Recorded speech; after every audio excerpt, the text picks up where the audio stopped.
حضرت عبداللہ بن عمر رضی اللہ تعالیٰ عنہ سے روایت ہے، نبی صلی اللہ علیہ وسلم نے فرمایا، جب تم سوتے ہو تو گھروں میں آگ جلتی نہ چھوڑا کرو۔ حضرت ابو موسیٰ رضی اللہ تعالیٰ عنہ سے روایت ہے کہ مدینہ منورہ میں ایک گھر کو آگ لگ گئی، جبکہ گھر والے گھر میں تھے۔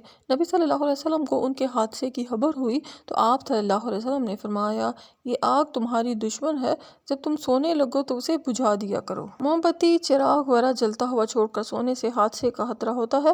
گھر میں کسی چیز کو آگ لگ سکتی ہے۔ سردی کے موسم میں کمرے گرم کرنے کے لیے بعض اوقات کوئلے کی انگیٹھی استعمال ہوتی ہے۔ بند کمرے میں انگیٹھی چھوڑ کر سو جانے سے جہاں آگ لگنے کا خطرہ ہوتا ہے وہاں زہریلی گیس کا کمرے میں جمع ہو جانا بھی جان لیوا ثابت ہو سکتا ہے۔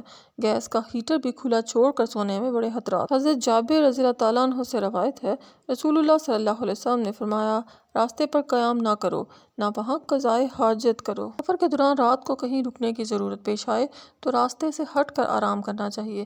سفر کے دوران گاڑی روکنے کی ضرورت ہو تو ایسی جگہ روکی جائے جہاں ٹریفک کی آمد و رفت میں رکاوٹ نہ پڑے۔ راستے پر قضائے حاجت کرنے سے گزرنے والوں کو پریشانی ہوتی ہے۔